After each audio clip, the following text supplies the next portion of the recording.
What's up, Broncos country? Welcome back to the channel. They did it. Your Denver Broncos are the number 1 seed in the AFC. The playoffs are going to go through Mile High. I mean, I am super happy and excited for this, especially with just how last 2 years have been.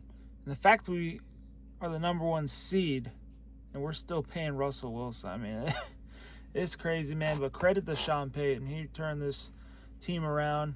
And that just goes to show you have a good coach. He could turn around an entire franchise. Now, this game wasn't all pretty.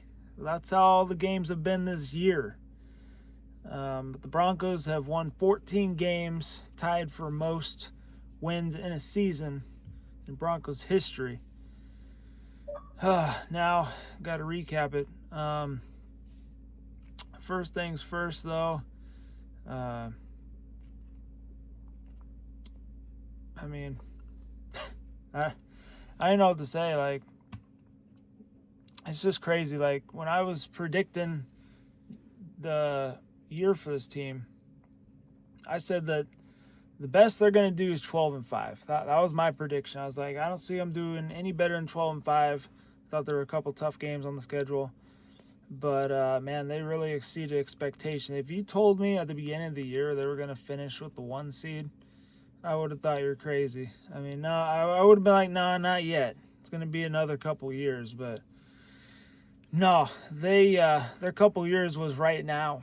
I mean, it's crazy. I mean, last year went 10-7. They won 4 more games this year, going 14-3. And yeah, just becoming the 1st seed in the AFC. I mean, it's exciting. This is really exciting. I mean, this team does have some glimpses of this team right here. I mean, come on now. Especially in this game. This reminded me of one of those games that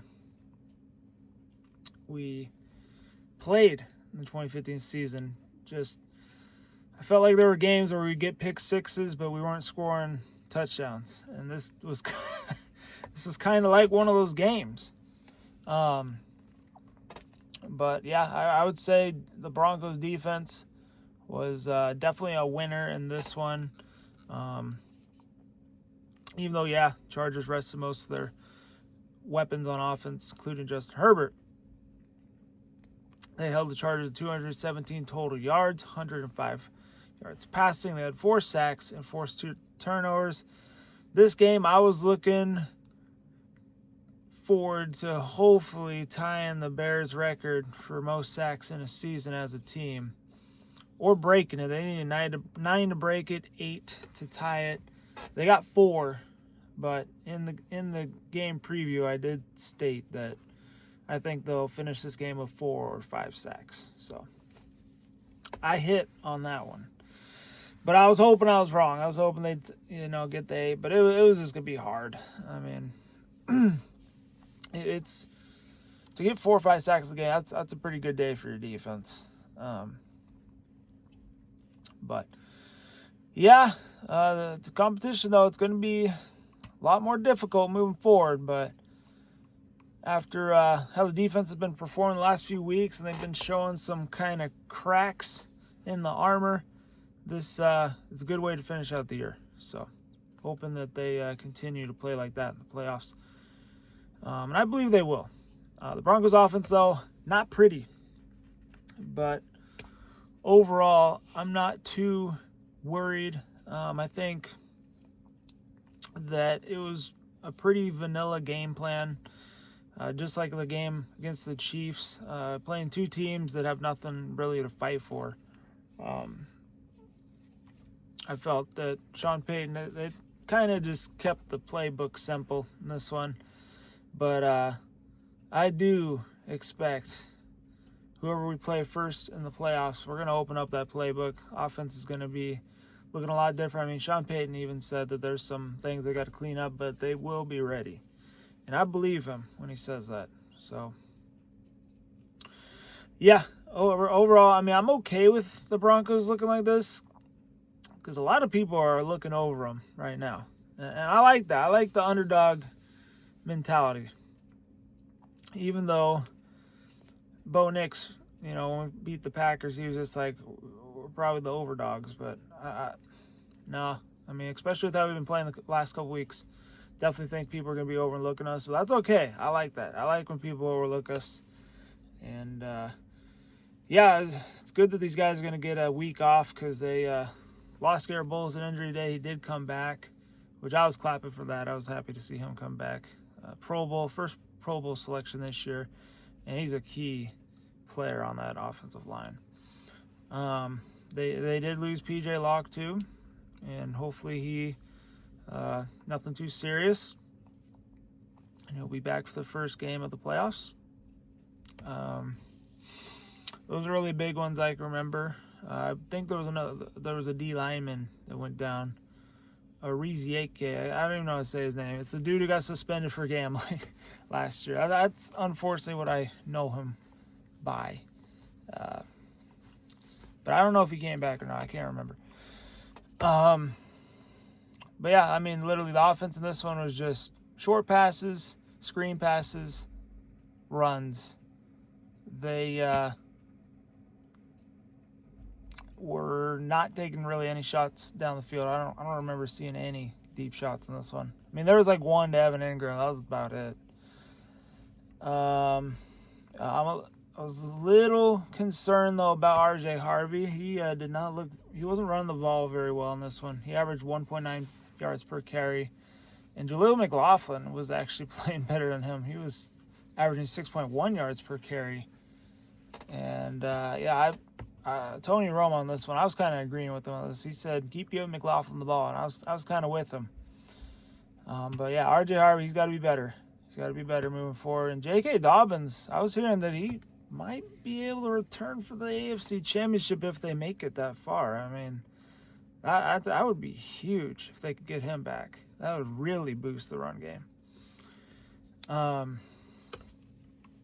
But yeah, the Broncos did end up getting sacked 4 times, which Bo Nix doesn't get sacked that much, which is crazy. I feel like the O-line all year has been great. Okay. I don't know why I video paused. As I was saying, though, Bo Nix, so I think the O-line's given him 19 sacks all year, and then they gave up 4 in this one. So we lost Forsyth as well. So we're down to centers. So that's concerning. Hopefully one of them will be back. But I don't know. We'll see. I'm glad we got the week off because we're pretty banged up. But yeah, so that's kind of where I'm at on the offense. I do think they'll be better though. I think they will. I think they were conservative again in this one, just like against the Chiefs. They're going to open it up against whoever played in the first round of the playoffs. Another winner, some individual players here. Jaquan McMillan, only touchdown of the game came from his pick 6. That made it 10-0, and I thought that the game might get blown wide open at that point. But no, fortunately, Chargers defense actually played pretty good with the game plan we went in there with.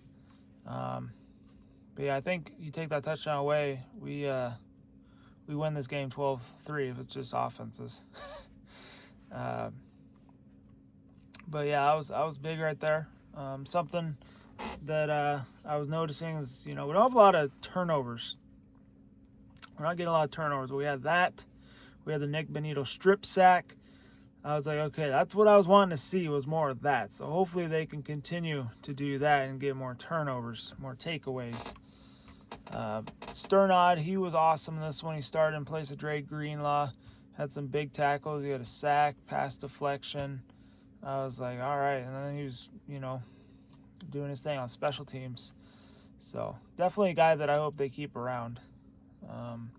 Then you had Jaleel McLaughlin. He was doing pretty good. He had 7 touches, 58 yards. Will Lutz was, Yeah,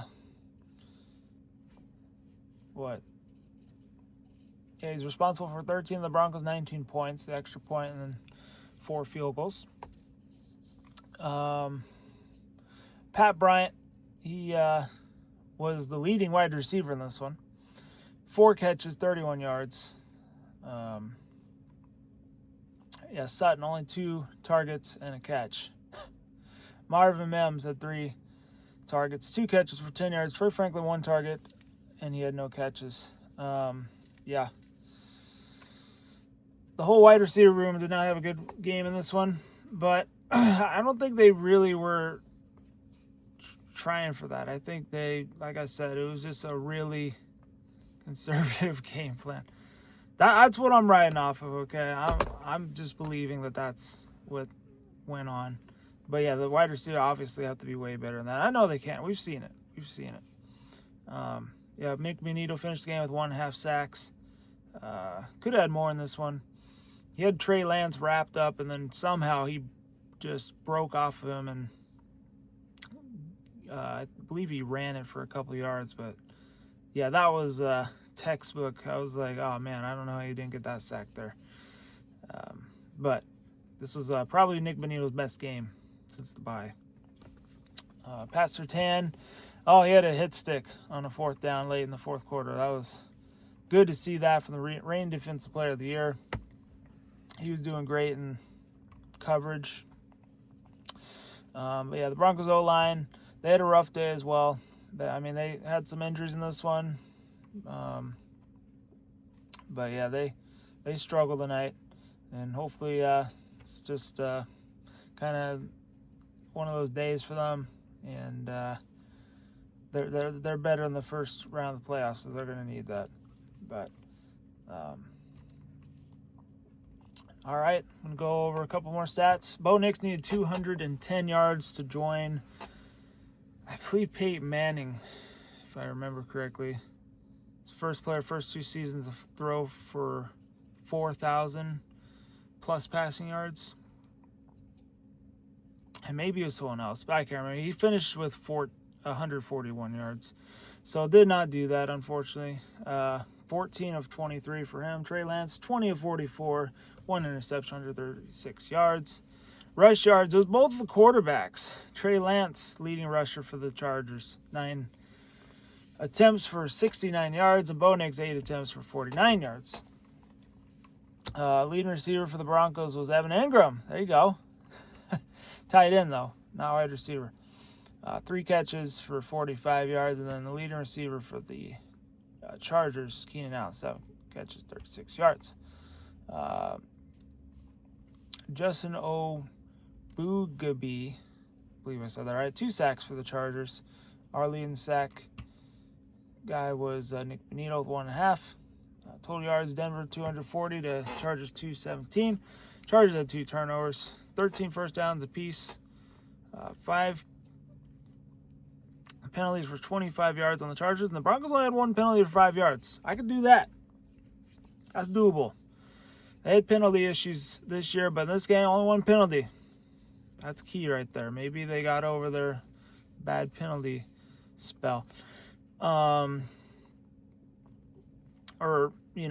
too many penalties is what I'm trying to say. 3rd downs, Chargers 7 for 20, Denver 5 for 15. It's got to be better. 4th downs, Chargers 3 for 5, and Denver did not attempt one. Red zone, Chargers 0 for 2, and the Broncos are 0 for 3. I do think that will be better. Time possession, Denver 34-01 to Chargers 25-59. So, yeah, they had 10 more minutes of ball. I kind of felt that was what was going on. Just looking at some other things here. Yeah, Chargers, other than Keenan Allen, there was 3 guys with double-digit receiving, but it was all 30 yards or less. I'm not even going to go over it. They're 4 sacks. They had Delshon Phillips had 1. Otto Bagnonia, I don't even know how to say it, half a sack, and then Odaf Owen, half a sack, dude. They got wild names on their team, I'm not going to lie. Broncos side of things here. Harvey had 15 carries for 28 yards, so that's just not going to cut it. It's got to be better. Tyler Beatty was the 3rd leading receiver, 2 catches, 28 yards. McLaughlin 1 catch, 17 yards. So, 2 running backs in the top 4 receptions, so definitely got to be way better there. Our 4 sacks, Zach Allen had half a sack. We already talked about Bonito, 1.5 a sack. So that's 2 right there. Oma Ruzarike, 1 sack, and then Justice Turner with the sacks. That's the 4 sacks right there. Jaquan McGowan with the pick. That's going to do it, folks. Broncos are the 1 seed. They already have this opponents for the Broncos next year, which is crazy, but we'll talk about that in a later video. We're focused on this first round of playoffs. It's looking like it'll be either the Steelers, the Texans, the Bills, or Chargers. So Broncos got a week off. Definitely need it to get right. And I'll probably have a preview video, I don't know, probably next week. Probably I'll take a little break myself, as I feel like I've been kind of slacking towards the end of the year. I think I kind of just need to recoup and get myself right as well. But anyway, let me know you guys' thoughts. 14-3, man. 1 seed. Can't believe it. Especially after just still paying Russell Wilson every day. It's crazy. But anyway, hope you all enjoyed the vid. Hit the like button, subscribe new, and let's stay safe, be good. Go Broncos. And I'll see y'all in the next one. Peace.